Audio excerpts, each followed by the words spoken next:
ರಾಜ್ಯ ಸರ್ಕಾರ ಉಚಿತವಾಗಿ 200 ಯೂನಿಟ್ ವಿದ್ಯುತ್ ನೀಡುವುದಾಗಿ ಘೋಷಣೆ ಮಾಡಿದ್ದು, ಅದರಂತೆ ರಾಜ್ಯಾದ್ಯಂತ ನೀಡುತ್ತಿದ್ದು, ಆದರೆ ಜೇವರ್ಗಿ ತಾಲೂಕಿನಲ್ಲಿ ವಿದ್ಯುತ್ ನೀಡುವುದರಲ್ಲಿ ಲಕ್ಷಾಂತರ ರೂಪಾಯಿ ಹಣವನ್ನ ಲೂಟಿ ಮಾಡ್ತಿದೆ ಎಂದು ಜೆಸ್ಕಾಂ ಇಲಾಖೆ ವಿರುದ್ಧ ಹೋರಾಟಗಾರ ಮಹೇಶ್ ಕುಮಾರ್ ರಾಠೋಡ್ ಕಿಡಿಕಾರಿದ್ದಾರೆ. ಕಲಬುರಗಿ ನಗರದ ಪತ್ರಿಕಾ ಭವನದಲ್ಲಿ ಜಂಟಿ ಸುದ್ದಿಗೋಷ್ಠಿ ನಡೆಸಿ ಮಾತನಾಡಿದ ಅವರು, ಜಿಲ್ಲೆಯ ಜೇವರ್ಗಿಯಲ್ಲಿನ ಹಲವು ಹಳ್ಳಿಗಳಲ್ಲಿನ ಮನೆಗಳಿಗೆ ಹೆಚ್ಚಿನ ಹಣದ ವಿದ್ಯುತ್ ಬಿಲ್ಗಳನ್ನು ನೀಡಿ ಲಕ್ಷಾಂತರ ರೂಪಾಯಿ ಅಕ್ರಮ ನಡೆಸಲಾಗಿದೆ ಎಂದಿದ್ದಾರೆ. ಜೇವರ್ಗಿ ತಾಲೂಕಿನ ಚಿಗರತಳ್ಳಿ, ಯಳವಾರ, ಕೊಡಚಿ, ಲಕ್ನಾಪುರ ಸೇರಿ ಹಲವು ಹಳ್ಳಿಗಳ ಜನರಿಗೆ ಬಿಲ್ಲನ್ನು ಜೆಸ್ಕಾಂ ಸಿಬ್ಬಂದಿಗಳು ನೀಡಿದ್ದಾರೆ. ಇನ್ನು ಇದನ್ನು ಕೂಡಲೇ ಸರಿಪಡಿಸಬೇಕು. ಒಂದು ವೇಳೆ ಸರಿಪಡಿಸದಿದ್ದಲ್ಲಿ ಬರುವ 10ನೇ ತಾರೀಕಿನಂದು ಜೇವರ್ಗಿಯ ಜೆಸ್ಕಾಂ ಕಚೇರಿ ಎದುರು ಪ್ರತಿಭಟನೆ ನಡೆಸುವುದಾಗಿ ಎಚ್ಚರಿಕೆ ನೀಡಿದ್ದಾರೆ. Bureau report, RJ32 Kannada news, Kalaburagi. ನಿಷ್ಪಕ್ಷ ಆದರ್ಶ ಗ್ರಾಮ ಸಮಿತಿ ಹಾಗೂ ಜೇವರ್ಗಿ ಅಡ್ರಾಮಿ ತಾಲೂಕು ಅಭಿವೃದ್ಧಿ ಹೋರಾಟ ಸಮಿತಿ ವತಿಯಿಂದ ಇವತ್ತಿನ ಪತ್ರಿಕಾಗೋಷ್ಠಿ ಮಾಡ್ತಾಯಿದ್ದೀವಿ.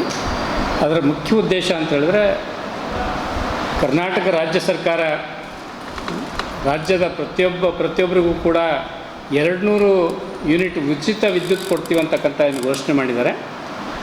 ಅದೇ ರೀತಿ ಹಲವಾರು ಕಡೆ ಕೊಡ್ತಾ ಇದ್ದಾರೆ.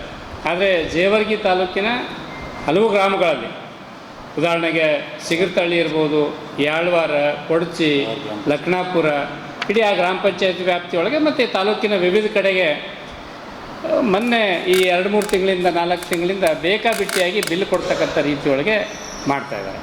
ಬಿಲ್ ಹೇಗೆ ಅಂತ ಹೇಳಿದ್ರೆ, ಶೂನ್ಯ ಬಿಲ್ ಬರ್ತಕ್ಕಂಥದ್ದು ಒಮ್ಮೆ 10,000, 20,000, 50,000, 1 ಲಕ್ಷ, 2 ಲಕ್ಷದವರೆಗೂ ಒಬ್ಬರಿಗೆ 4 ಲಕ್ಷ ಬಿಲ್ ಬಂದಿದೆ. 4 ಲಕ್ಷ ಒಂದು ಮನೆಗೆ, ಒಂದೇ ರೂಮ್ಗೆ ಅವರು ಒಂದು ಬಲ್ಪ್ ಯೂಸ್ ಮಾಡ್ತಾರೆ, 4 ಲಕ್ಷ ಬಿಲ್ ಬಂದಿದೆ. ಈ ರೀತಿಯಾಗಿರ್ತಕ್ಕಂಥ ಬಿಲ್ ಬಂದಿದ್ದು ಅದು ದೋಷದಿಂದ ಅಂತಕ್ಕಂಥ ಸಹಜ ಎಲ್ಲರೂ ಗೊತ್ತಾಗ್ತದೆ. ಆದರೆ ಇದನ್ನು ಸರಿಪಡಿಸ್ತಕ್ಕಂಥ ಕೆಲಸ ಮಾಡಬೇಕಾಗಿರ್ತಕ್ಕಂಥ ಜೆಸ್ಕಾಂ ಅಧಿಕಾರಿಗಳು ಜನರ ಮನೆಗಳಿಗೆ ಹೋಗಿ ಒತ್ತಾಯಪೂರ್ವಕವಾಗಿ ವಸೂಲಿ ಮಾಡ್ತಕ್ಕಂಥ ರೀತಿಯೊಳಗೆ ಏನು ನಡ್ಕೊಳ್ತಾ ಇದ್ದಾರೆ. ಇದನ್ನು ನಾವು 3 CPI ಮತ್ತು 2 ಸಂಘಟನೆಗಳಿಂದ ತೀವ್ರವಾಗಿ ಖಂಡಿಸ್ತೀವಿ.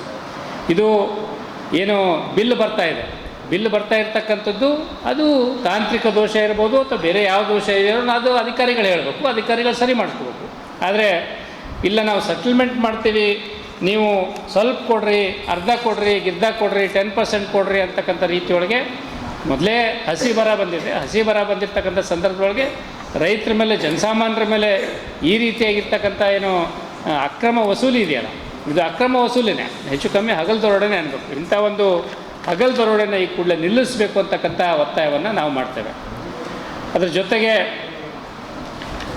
ಏನು ನಮ್ಮ ಅದೇ ಯಾಕೆಲ್ಲ ಆಗ್ತಾ ಇದೆ ಅಂತ ಹೇಳಿದ್ರೆ, ಅಲ್ಲಿ ವರ್ಕ್ ಲೋಡ್ ಸಿಕ್ಕಾಪಟ್ಟೆ ಇದೆ ಅಂತೇಳಿ ಈ ಹಿಂದೆ ಅದೇ ಜೆಸ್ಕಾಂದವರೇ ಅದನ್ನು ರಿಪೋರ್ಟ್ ಕೊಟ್ಟು ಇಲ್ಲೆಲ್ಲ ಸಾಕಷ್ಟು ಬೇರೆ ಬೇರೆ ರೀತಿಯ ತೊಂದರೆಗಳಾಗ್ತಾ ಇದ್ದಾವೆ. ಆ ಕಾರಣಕ್ಕೆ ಇಲ್ಲಿ ಸಬ್ಸ್ಟೇಷನ್ ಆಗಬೇಕು ಅಂತಕ್ಕಂಥ ರೆಕಮೆಂಡೇಷನ್ ಅದೇ ಡಿಪಾರ್ಟ್ಮೆಂಟ್ನವ್ರು ಕೊಟ್ಟಿದ್ದರು.